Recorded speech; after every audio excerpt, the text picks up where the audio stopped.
knew the marriage was over the moment I tasted the metallic bitterness in my usual Earl Grey tea. It was a faint, almost medicinal aftertaste, completely masked by the splash of almond milk, but unmistakable. I paused, the steaming ceramic mug halfway to my lips, and a wave of ice-cold dread washed over me. This wasn't a clumsy mistake. This was Mark. And that metallic tang? It tasted suspiciously like ground-up zolpidem. 72 hours later, I would be meeting with a divorce attorney named Helen, discussing asset protection and temporary restraining orders. But in that moment, standing alone in my brightly lit, designer kitchen, a kitchen Mark and I had spent $30,000 renovating just last year, all I could do was set the mug down very, very carefully. I had to know. And the only way to find out what my husband was planning was to pretend to fall asleep. For the outside world, and honestly, for a long time, for me too, Mark and I had the perfect life. We lived in a stunning brownstone in Brooklyn, the kind with exposed brick and a tiny, meticulously curated backyard.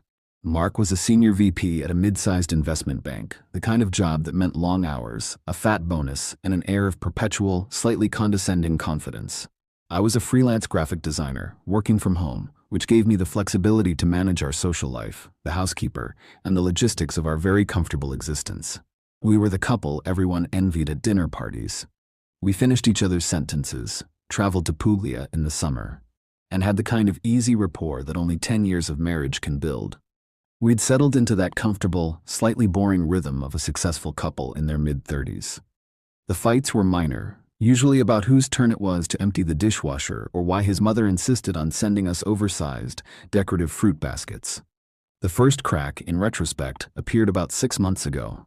It wasn't a bombshell revelation. It was financial, insidious, and completely out of character for Mark.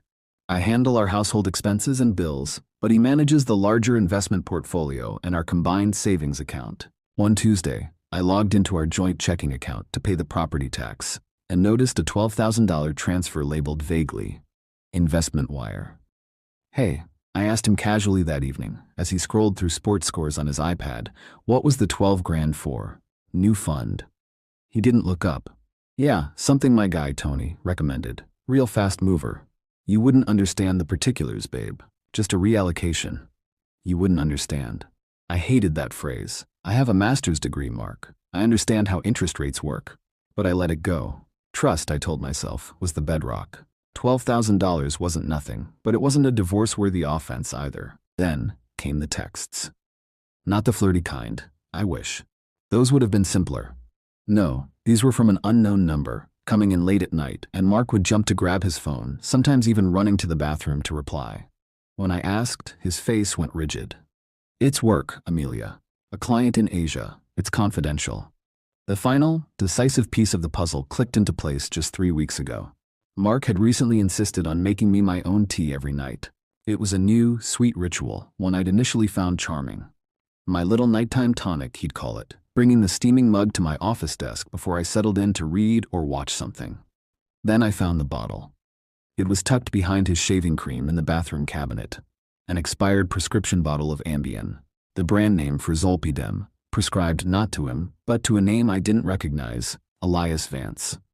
I ran a quick search. Elias Vance was the name of a former high school friend of Mark's who now lived across the country. Mark had clearly used an old, disposable connection for a drug that requires a prescription. The pills inside were crushed to a fine powder. The metallic taste in the tea that night wasn't an accident. It was confirmation. I walked out of the kitchen with the untouched mug, trying to keep my breathing even. My heart was hammering a frantic $600 per minute rate against my ribs. Mark was in the living room, setting up a Netflix documentary, something about a corporate scandal. The irony was not lost on me. "Oh, perfect timing," he said, turning, his face a mask of genial concern. "I poured yours already. It's got that new honey we got from the farmer's market." "Thanks, sweetie," I managed, keeping my voice light and steady, a performance I deserved an Oscar for. I set the mug down on the coffee table, a little too loudly. I needed to buy time. I just realized I completely forgot to call Mom back. I'll take a rain check on the documentary, I think. I need to get this done. I walked to our bedroom, my mind a centrifuge of terror and planning. I had to ditch the tea, but I couldn't dump it down the drain. He might hear the running water and suspect. I slipped into the ensuite bathroom, opened the toilet lid, and poured the entire contents of the mug down the drain, flushing quickly and decisively. The scent of bergamot and honey vanished in a swirl of porcelain. Now came the hard part. I climbed into bed, made a huge, exaggerated sigh, and pulled the covers up to my chin. I practiced my breathing, slow, deep, and steady, the way a person deeply asleep breathes. Mark came in about 20 minutes later, smelling faintly of the expensive cedar cologne he wore. He came over to my side of the bed. I kept my eyes closed, my entire body tense. I felt the dip of the mattress as he sat down on the edge. He didn't say anything. He just looked at me. This silent scrutiny was terrifying. Was he waiting for me to be out? After what felt like an hour, he finally got up. He went to his bedside table and picked up his phone. I heard the faint, telltale clack-clack of keys being pressed. He wasn't texting. He was filming. My stomach dropped. I kept my eyes clamped shut, focusing on my breathing. The light from his phone cast a faint rectangular glow across the ceiling. He was standing over me, filming my face. Why? To prove I was sleeping. To use as an alibi. Then, the true horror began. I heard him walk out of the room. I waited exactly 5 minutes, the longest 5 minutes of my life. And then, with agonizing slowness, I opened my eyes a sliver. I slipped out of bed, grabbing the small, old burner phone I kept hidden in a sock drawer, a relic from a previous design project, and silently crept to the door. He was in his office, the door ajar. I stood in the hallway, pressed against the wall, listening. He was on the phone. His voice was low, conspiratorial, and completely devoid of the warmth he used with me. Yeah, she's out cold. The new dose worked perfectly. She's completely gone for at least 8 hours. No, don't worry about the paperwork. I am her power of attorney, remember? I have access to the electronic signature for the trust. I just need her to be incapacitated for the next couple of days. My blood turned to ice. Incapacitated. Power of attorney. The trust. We had set up an irrevocable trust for our future real estate investments 3 years ago. I was the primary beneficiary and co-trustee. Mark was the other co-trustee, and it was funded with a substantial portion of the money my grandmother had left me. It was, effectively, my money, ring-fenced from his business ventures. Listen, Mark continued, his voice hardening. I need that final paperwork signed electronically by tomorrow morning, or the entire Caribbean deal falls apart. Once the funds are transferred, she can wake up all she wants. The money will be out of U.S. jurisdiction. We are not going to lose out on this. The truth hit me with the force of a wrecking ball. He wasn't trying to hurt me physically. He was trying to steal my inheritance and protect himself from some devastating financial mistake he'd made at the bank or in a private, speculative investment, the source of those vague investment wires. He needed me unconscious long enough to illegally sign away my rights and move millions of dollars out of the country. I slipped back into bed, heart pounding like a drum solo, the burner phone clutched in my hand. He hadn't just betrayed our marriage. He had attempted felony-level fraud against me. Climax. The double cross and the legal firefight. I lay awake until dawn, rigid with a focus I hadn't known I possessed. The adrenaline had burned off any residual effects of the sedative, if any had been absorbed at all. When the sun finally rose, Mark came into the room, looking refreshed and annoyingly smug. Good morning, sleeping beauty, he said, kissing me briefly on the forehead. You were dead to the world. Get some good rest. Oh yeah, I mumbled, pulling a brilliant performance of a groggy, heavily sedated wife. Best sleep I've had in months, but I feel a little fuzzy. Think I'll work from the couch today. Great idea, babe, he said, already focused on his work suit. I've got a killer day. Don't lift a finger. I'll be back late. As soon as the front door clicked shut, I was out of bed. I didn't shower. I didn't even brush my hair. I grabbed my passport, my birth certificate, and the only credit card linked solely to my business account. I was in a cab within 10 minutes. My first call wasn't 911. It was to Helen Vance, the sharpest divorce and forensic accounting lawyer in the city. A friend had recommended her years ago, joking that Helen could find money in a black hole. The initial consultation fee was astronomical, but this wasn't about money anymore. This was about self-preservation. You need to bring me every financial document you can get your hands on, Helen told me coolly, not even batting an eye at the Ambien story.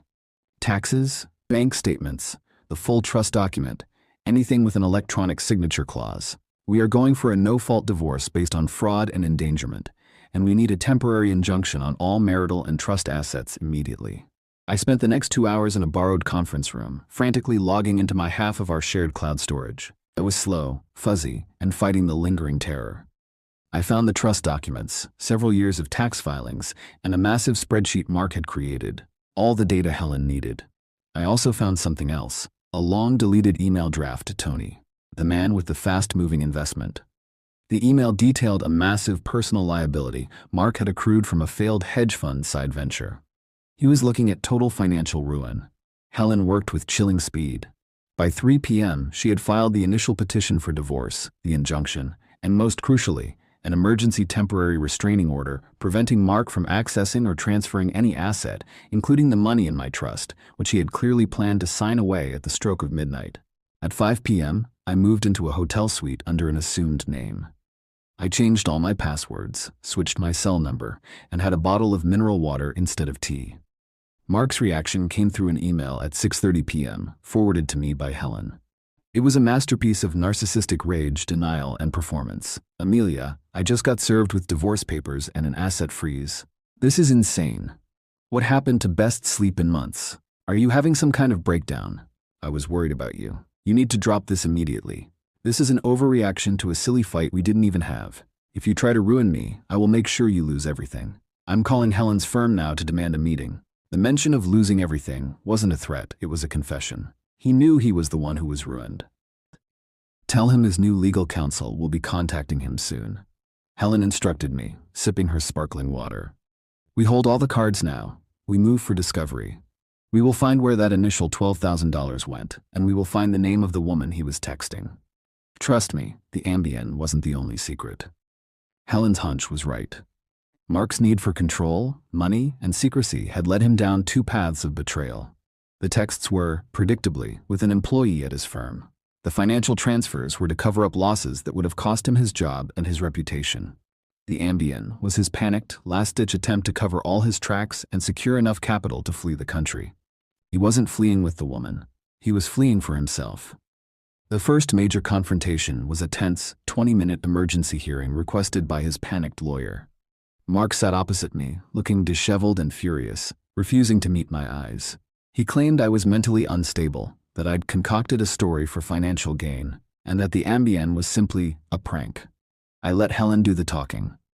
She presented the evidence methodically, a time-stamped photo of the Ambien bottle and its non-marked prescription, the text of his phone call to his co-conspirator, and the detailed trust document showing the time-sensitive deadline for his fraudulent transaction.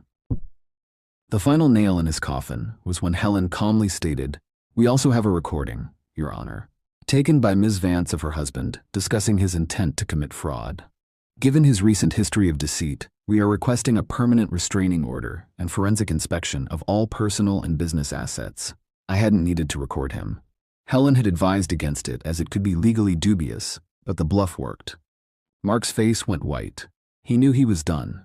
The judge ruled that the injunction would stand, pending the full divorce proceedings. The freeze on all assets, the legal firewall against Mark's fraud, was in place. The divorce took 9 grueling months, an eternity of back and forth between Helen's team, forensic accountants, and Mark's increasingly despondent legal counsel. He fought over a set of antique cufflinks, which, in the grand scheme of an 8-figure divorce, was his desperate final attempt to cling to control. He lost his job. He lost the house. And due to the proven fraud and endangerment, he lost far more than he ever would have in an amicable split. The money in the trust, my money, was returned to my sole control. His secret investment deals had wiped out his personal savings, leaving him with an apartment lease in a less desirable neighborhood and the very real possibility of legal action from his former employers. The final day in court, I remember looking at Mark and feeling nothing but a profound sense of emptiness. The betrayal was no longer a fresh wound. It was a scar. The shock had long evaporated, replaced by the methodical, almost detached logic of self-preservation.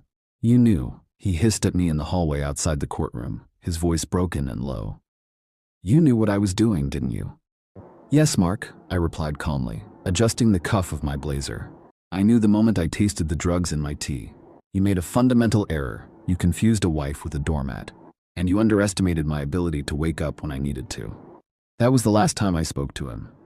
Today, I still live in the brownstone. Helen negotiated a full buyout of his stake, funded by the liquidated assets. I renovated the kitchen again, tearing out the white marble we had chosen together and replacing it with a rich, dark slate. I hired a new financial advisor, one I vet meticulously, and my tea is, without fail, made with bottled water and only by me.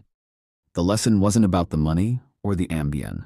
It was about the calm, quiet violence of betrayal and the power of one well-executed strategic decision.